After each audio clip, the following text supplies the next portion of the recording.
ಕಲಬುರಗಿ ನಗರದ ಜಿಲ್ಲಾಧಿಕಾರಿಗಳ ಕಚೇರಿ ಎದುರುಗಡೆ ಶಿವಸೇನೆ ಪಕ್ಷದ ವತಿಯಿಂದ ಆಳಂದ ಗಲಭೆಕೋರರ ಕೇಸ್ ವಾಪಸ್ ಪಡೆದ ಹಿನ್ನೆಲೆಯಲ್ಲಿ ಬೃಹತ್ ಪ್ರತಿಭಟನೆಯನ್ನ ಅನೇಕ ಮುಖಂಡರುಗಳ ನೇತೃತ್ವದಲ್ಲಿ ಮಾಡಲಾಯಿತು. ನಗರದ ಸರ್ದಾರ್ ವಲ್ಲಭಾಯ್ ಪಟೇಲ್ ವೃತ್ತದಿಂದ ಮೆರವಣಿಗೆ ಮಾಡುವ ಮುಖಾಂತರವಾಗಿ ಜಿಲ್ಲಾಧಿಕಾರಿಗಳ ಕಚೇರಿ ಎದುರು ಬಂದು ಪ್ರತಿಭಟನೆಯನ್ನು ಮಾಡಿದ್ರು.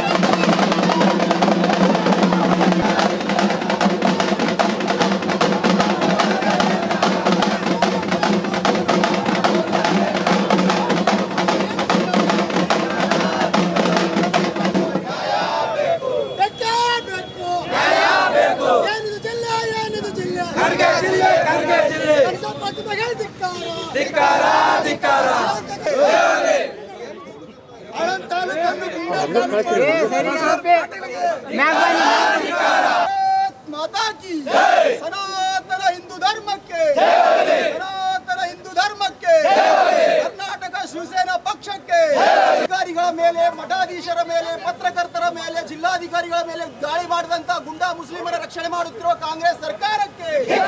ಈ ಸಂದರ್ಭದಲ್ಲಿ ಮಾತನಾಡಿದ ಬಿಜೆಪಿ ಮುಖಂಡ ಅರ್ಚನಾಂದ್ ಗುತ್ತೇದಾರ್ ಅವರು ಕಾಂಗ್ರೆಸ್ ಶಾಸಕ BR ಪಾಟೀಲ್ ಅವರ ವಿರುದ್ಧ ಆಕ್ರೋಶ ವ್ಯಕ್ತಪಡಿಸಿದರು.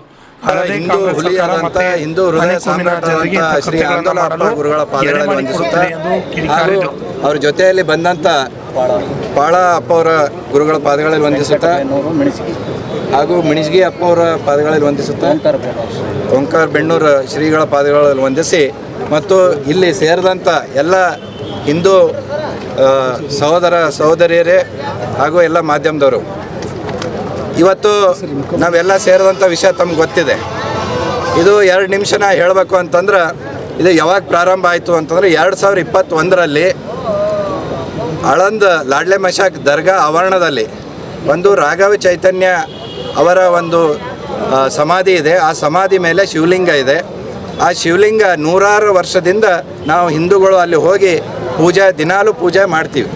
ಅಲ್ಲಿ ಒಬ್ಬರು ದರ್ಗಾ ಜೋಶಿ ಅಂತಂದು ಒಬ್ರಿಗೆ ಅಲ್ಲಿ ನೇಮಕನೇ ಇದ್ದಾರೆ. ದಿನಾಲೂ ಹೋಗಿ ಅವ್ರು ಪೂಜೆ ಮಾಡ್ತಿದ್ರು ಆ ದರ್ಗಾಕ್ಕೆ, ಇದು ಇಲ್ಲಿ ಶಿವಲಿಂಗಕ್ಕೆ. ಆದರೆ ಏಕಾಏಕಿ ಅಲ್ಲಿ ಏನಾಗ್ತದೆ ಅಂತಂದ್ರೆ ಆ ಲಿಂಗದ ಮೇಲೆ ಮಲಮೂತ್ರ ವಿಸರ್ಜನೆ ಮಾಡ್ತಾರೆ. ಮಲಮೂತ್ರ ವಿಸರ್ಜನೆ ಮಾಡೋದು ಮಾಹಿತಿ ನಮಗೆ ಏನು ದರ್ಗಾ ಜೋಶಿಯವರು ತಂದು ಕೊಟ್ಟು ಬಳಕ ನಾವೆಲ್ಲ ಹಿಂದೂಗಳು ಸೇರಿ ಅದನ್ನು ಖಂಡಿಸಿ ಒಂದು ಪ್ರತಿಭಟನೆ ಮಾಡ್ತೀವಿ.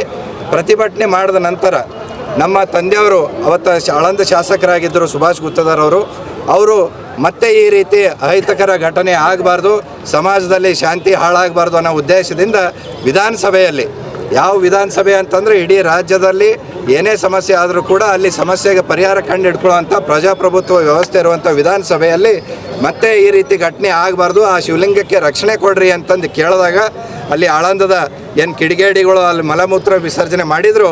ಅವ್ರು ಮತ್ತೆ ಪುನಃ ಏನು ಮಾಡ್ತಾರೆ, ನಮ್ಮ ತಂದೆಯವರ ಹೆಸರು ತಗೊಂಡು ನಮ್ಮ ಕುಟುಂಬದ ಹೆಣ್ಮಕ್ಳಿಗೆ ಅಶ್ಲೀಲವಾಗಿ ಬೈದು ಒಂದು ವಿಡಿಯೋ ಹರಿಬಿಡ್ತಾರೆ.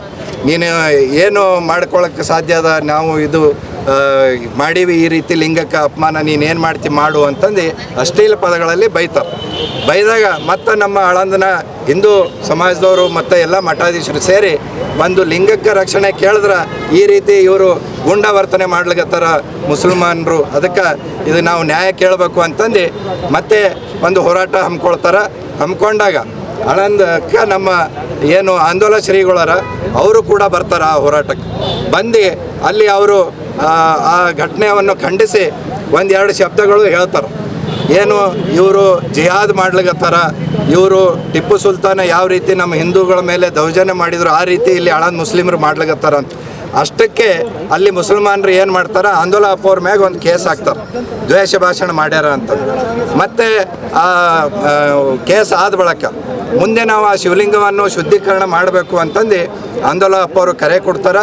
ಶಿವರಾತ್ರಿ ದಿವಸ ನಾವು DC ಅವರಿಗೆ ಮನವಿ ಕೊಡ್ತೀವಿ, ನಾವು ಎಲ್ಲರೂ ಹೋಗಿ ಪೂಜೆ ಮಾಡ್ತೀವಿ ಅಂತಂದಾಗ DC ಅವರು 2 ಸಮಾಜದವರಿಗೆ, ಹಿಂದೂ ಮತ್ತು ಮುಸಲ್ಮಾನ್ ಸಮಾಜದವರಿಗೆ ಇಲ್ಲಿ ಕರೆಸಿ ಶಾಂತಿ ಸಭೆ ಮಾಡಿ ಇದ್ರದ್ದು ಬಗ್ಗೆ ಪೂಜಾದ ಬಗ್ಗೆ ಏನು ಅಂತಂದು ಹೇಳ್ತೀರಿ ಅಂತಂದ್ರೆ ಅವರು ಮುಸಲ್ಮಾನರು ವಿರೋಧ ಮಾಡ್ತಾರೆ.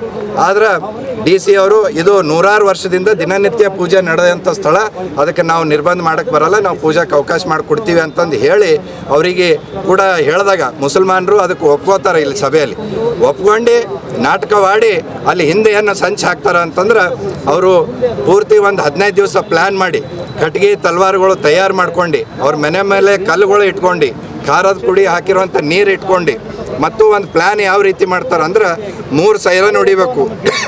ಒಂದು ಸೈರನ್ ಹೊಡೆದ್ರೆ ಎಲ್ಲರೂ ರೆಡಿಯಾಗಿರಬೇಕು ಮುಸ್ಲಿಮರು.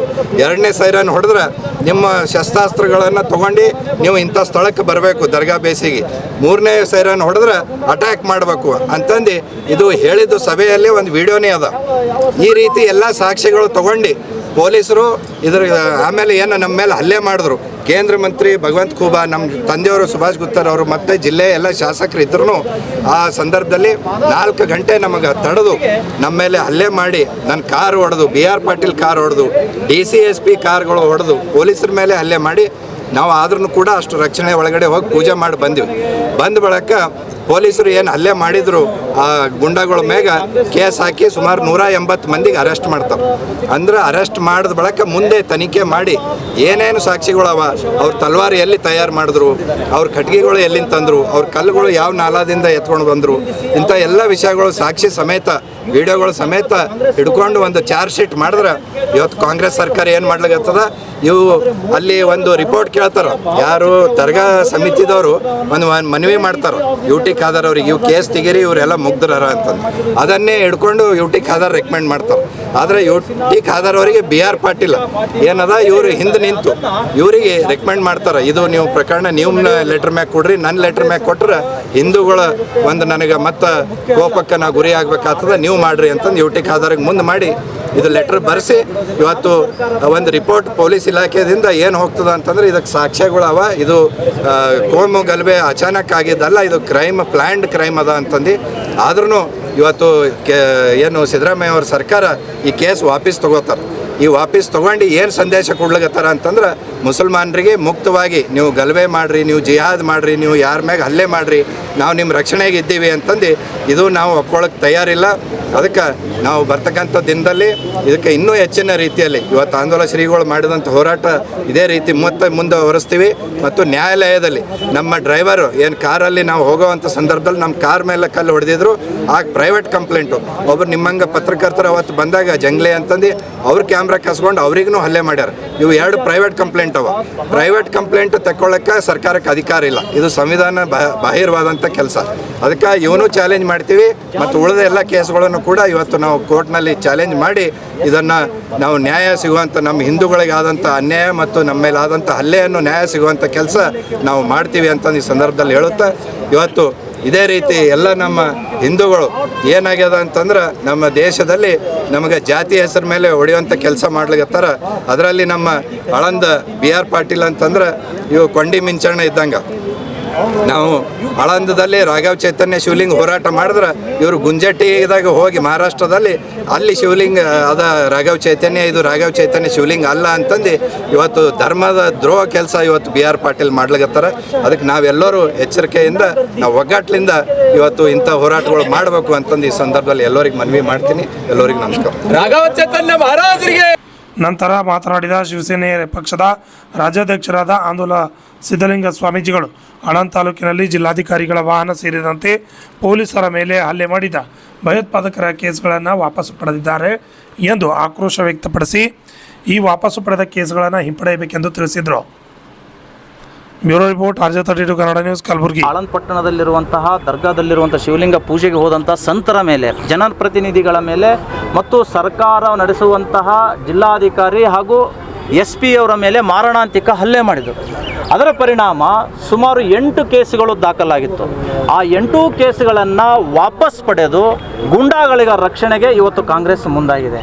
ಆ 8 ಕೇಸುಗಳಲ್ಲಿ ಗುಂಡಾ ಆ್ಯಕ್ಟ್ ಹಾಕ್ಕೊಂಡು 1 ವರ್ಷ ಜೈಲಲ್ಲಿರುವಂತಹ ಒಬ್ಬ ವ್ಯಕ್ತಿಯ ಕೇಸು ಕೂಡ ಇವರು ವಾಪಸ್ ಪಡೆದಿದ್ದಾರೆ. ಇದರ ಅರ್ಥ ಏನು ಅಂತ ಕೇಳಿದರೆ, ಮುಸ್ಲಿಮರು ಏನೇ ಗುಂಡಾಗಿರಿ ಮಾಡಲಿ, ದೇಶದ್ರೋಹದ ಚಟುವಟಿಕೆ ಮಾಡಲಿ, DC SP ಅಟ್ಟಾಡಿಸ್ಕೊಂಡು ಹೊಡೆದರೂ ಪರವಾಗಿಲ್ಲ, ಅವ್ರ ಮತ ನಮಗೆ ಬೇಕು ಅಂತ ಹೇಳಿ ಮುಸ್ಲಿಮರ ಓಲೈಕೆಗಾಗಿ ಇವತ್ತು ಆ 8 ಕೇಸ್ಗಳನ್ನು ವಾಪಸ್ ಪಡೆದಿದ್ದಾರೆ. ಇದರ ಪರಿಣಾಮ ಇಮ್ಮಿಡಿಯೇಟಾಗಿ ಭಟ್ಕಳನಲ್ಲಿ ಸಿಕ್ತು. ಹಿಂದೂ ದೇವಸ್ಥಾನವನ್ನು 2,000-3,000 ಮುಸಲ್ಮಾನರು ಸೇರಿ ಧ್ವಂಸ ಮಾಡಿದ್ದಾರೆ. ಇದಕ್ಕೆ ಕಾರಣ ಏನಂದರೆ ಕಾಂಗ್ರೆಸ್ ಸರ್ಕಾರ ನಮ್ಮ ಜೊತೆಗಿದೆ, ನಾನು ಏನು ಬೇಕಾದರೂ ಮಾಡಿದ್ರೆ ನಡೆಯುತ್ತೆ ಅನ್ನುವಂಥ ದುರಹಂಕಾರದಿಂದ ಇವತ್ತು ಆ ಭಟ್ಕಳ ಮುಸಲ್ಮಾನರು ವರ್ತಿಸಿದ್ದಾರೆ. ಇದಕ್ಕೆಲ್ಲ ನೇರ ಕಾರಣ ಇಲ್ಲಿಯ ಕಾಂಗ್ರೆಸ್ ಸರ್ಕಾರ, ಇಲ್ಲಿಯ ಉಸ್ತುವಾರಿ ಮಂತ್ರಿ Kaneez Fatima, BR Patil, UT Khader speaker, ಇವರೆಲ್ಲ ಸೇರಿಬಿಟ್ಟು ಶಿಫಾರಸು ಮಾಡಿ ಈ ಭಯೋತ್ಪಾದಕರ ಕೇಸನ್ನು ತೆಗೆದುಕೊಂಡಿದ್ದಾರೆ. ಕರ್ನಾಟಕ ರಾಜ್ಯ ಸರ್ಕಾರ ಎಚ್ಚರಿಕೆ ಕೊಡ್ತಾ ಇದ್ದೀವಿ, ತಕ್ಷಣವೇ ಆ ಕೇಸನ್ನು ವಾಪಸ್ ಪಡೆದಿದ್ದು ನಿಲ್ಲಿಸ್ಬೇಕು, ಕೋರ್ಟ್ನಿಂದ ಶಿಕ್ಷೆ ಆಗಬೇಕು. ಅವರು ಇವತ್ತು BJP ಸರ್ಕಾರ ಇದ್ದಾಗ DC SP ಅವರಿಗೆ ಹೊಡೆದಿದ್ದಾರೆ, ಮುಂದೆ ನಿಮ್ಮ ಸರ್ಕಾರದ ಅಧಿಕಾರಿಗಳ ಮೇಲೆಯೂ ಕೂಡ ಹಲ್ಲೆ ಮಾಡ್ತಾರೆ. ಸ್ವಲ್ಪ ಸಮಯ ಮೀರಿದರೆ ಮುಖ್ಯಮಂತ್ರಿಗಳ ಮೇಲೂ ಕೂಡ ಹಲ್ಲೆ ಮಾಡ್ತಾರೆ. ಇದನ್ನು ನೀವು ನೆನಪಿನಲ್ಲಿ ಇಟ್ಕೊಳ್ಬೇಕು. ಇದೇ ರೀತಿ ಮುಂದುವರೆದರೆ ಕರ್ನಾಟಕ 2ನೇ ಪಶ್ಚಿಮ ಬಂಗಾಳ ಆಗುತ್ತೆ ಅನ್ನುವಂತಹ ಎಚ್ಚರಿಕೆಯನ್ನು ನಾನು ಇವತ್ತಿನ ದಿವಸ ಕೊಡ್ತಾ ಇದ್ದೇನೆ. ಪ್ರೊಟೆಸ್ಟಲ್ಲಿ ಯಾಕೆ ಪೊಲೀಸರ ಜೊತೆಗೆ ಒಂದ್ಸಲ ಬೆಳಗ್ಗೆ ತಿಕ್ಕಾಟಾಯ್ತು ನೋಡಿ, ಕಾಂಗ್ರೆಸ್ನವರು ಮೋದಿಯವರ ಪ್ರತಿಕೃತಿ ದಹನ ಮಾಡ್ಬೋದು. ಈ ಕಾಂಗ್ರೆಸ್ ಯುವ ಮೋರ್ಚಾದವರು ಮೋದಿಯವರ ಧರ್ಮ ಪತ್ನಿಯವರ ಫೋಟೋ ಹರಿಬಹುದು, ಅದನ್ನು ಸುಡಬಹುದು. ಆದರೆ ನಾವು ಕಾಂಗ್ರೆಸ್ಸಿನ ರಾಜಕಾರಣಿಗಳ ಭಾವಚಿತ್ರವನ್ನು, ಅವರ ಶವಯಾತ್ರೆಯನ್ನು ಸುಡಬಾರ್ದು, ಅದಕ್ಕೆ ಅಪಮಾನ ಮಾಡಬಾರ್ದು. ಯಾಕೆ ಅಂತ ಕೇಳಿದರೆ ಅವರು ಸಾಂವಿಧಾನಿಕ ಹುದ್ದೆಯಲ್ಲಿದ್ದಾರಂತೆ. ಆದರೆ ಮೋದಿಯವರು ಯಾವ ಹುದ್ದೆಯಲ್ಲಿದ್ದಾರೆ?